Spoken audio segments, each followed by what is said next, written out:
Fomos arrancados de casa, eu de pijama mesmo, de chinelos, descemos a Rua Honório, enlameada, porque havia chovido muito em todo esse período, esses 40 dias foram de muita chuva no Rio, até que me colocaram no automóvel com a Olga e fomos levados para a Polícia Central.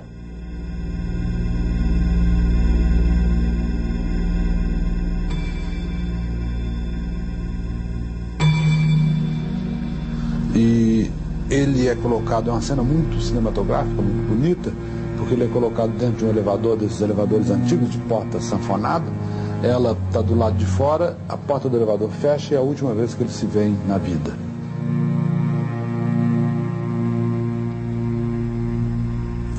Bom, cantar, eu não avaliava que fosse uma coisa tão importante para eles. Depois de estar solta e já recentemente é que eu fui ver como realmente era importante, assim, uma voz cantando para quem está preso, né? Me segurava na grade e cantava. Cantava todas as canções revolucionárias, que tinha uma versão do hino nacional, que eu não me lembro, e tinha essa versão da Cidade Maravilhosa, que era Praia maravilhosa, cheia de balas mil, vermelha e radiosa, sentinela do Brasil. Na Polícia Especial ele me via num quartinho limpo, em que a única coisa que eu podia fazer era dar 7 passos para frente e para trás, né? E decorar todos os múltiplos de 7, porque tal era a única distração que eu podia ter aí, né? Embora eu conseguisse, através dos próprios guardas da Polícia Especial, nunca passar mais de 3, 4 dias sem jornal, né? Embora fosse proibido, eles me davam um jornal. E eu não sei como não fiquei cego, né? Porque eu cortava o jornal em coluna dupla, enrolava, e como os dias eram dias de frio, eu deitava na cama e com o cobertor, por baixo do cobertor eu ia desenrolando e lia tudo, né? Um dos gestos mais polêmicos praticamente da vida do Prestes é o apoio que ele dá a Getúlio Vargas em 1945, pouco tempo depois de ter sido executada, de Olga ter sido executada num campo de concentração, numa câmara de gás, na Alemanha. Muita gente, inclusive, deixou o partido por causa disso, figuras expressivas abandonaram o partido porque não podiam concordar com isso. Eu perguntei ao Prestes, num depoimento gravado, o que é que tinha levado aquilo. Ele respondeu sem triunfalismo e também aparentemente sem nenhum arrependimento, com uma frase. Ele disse: os interesses do povo estavam acima das minhas tragédias pessoais. Ele não chegou a fazer acordos com Getúlio, ele apoia Getúlio, ele sobe num palanque, inclusive uma foto nebulosa dá a impressão de que o Prestes está levantando a mão de Getúlio. Não é verdade, que está segurando o microfone para Getúlio, não é verdade, é uma outra mão que está ali por trás. Mas efetivamente ele apoia Getúlio Vargas em 1945. São Paulo a Luiz Carlos Prestes, marco decisivo na marcha para a democracia. Pablo Neruda, o poeta do Chile, senador em seu país pelo Partido Comunista, veio a São Paulo especialmente para assistir ao comício.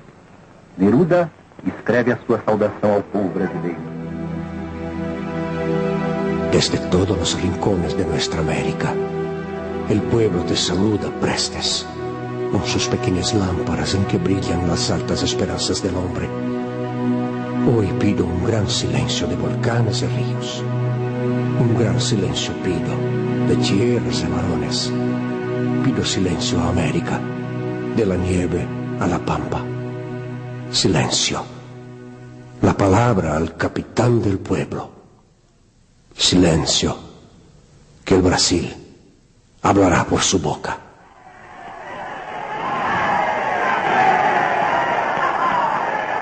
O futuro que nos cabe construir com os materiais de que dispomos, com as forças que efetivamente possuímos e na base da realidade econômica, social e política de nossa terra e do mundo.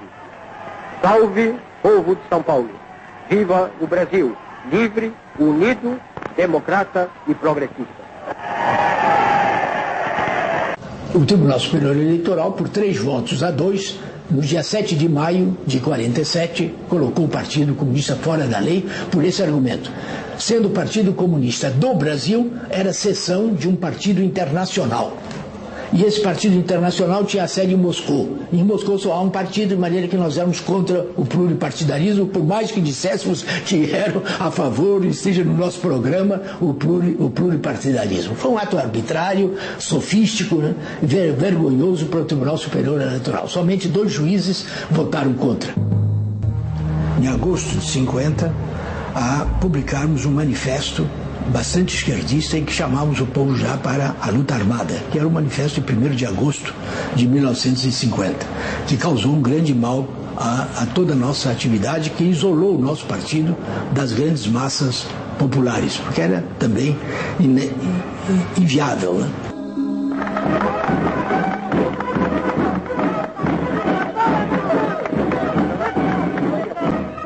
На Украине, в Белоруссии, если вы будете укать против нас и будете опять готовить нападение, мы так ухнем, что больше не будешь укать. Esse congresso trouxe um grande abalo para todo o movimento comunista internacional, principalmente pelo documento em que se criticava o culto à personalidade de Stalin, que foi um abalo para todo mundo, porque todos nós víamos em Stalin a personificação do movimento comunista internacional, né, da luta revolucionária.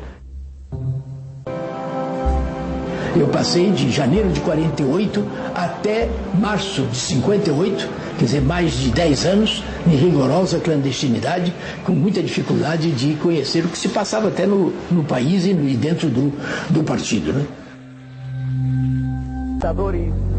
Por que não se desencadeou logo um processo transformador naquela hora?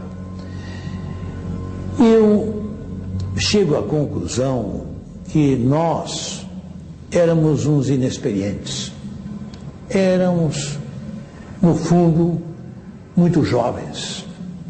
Nos faltava um conhecimento mais a fundo das coisas, das pessoas, né, das realidades, porque eu acho que a história nos deu aquele momento de bandeja e passou.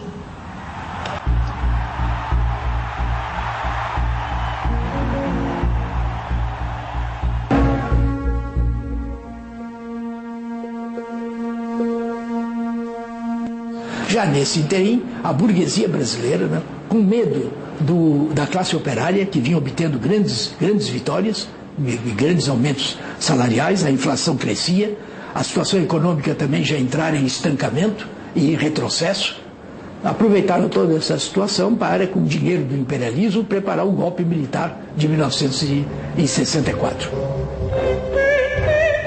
Nós estávamos sentindo que uma reação se preparava, mas jamais imaginava que pudesse se desencadear assim, tão rapidamente. Tanto isso é verdade, que não houve resistência ao golpe, praticamente.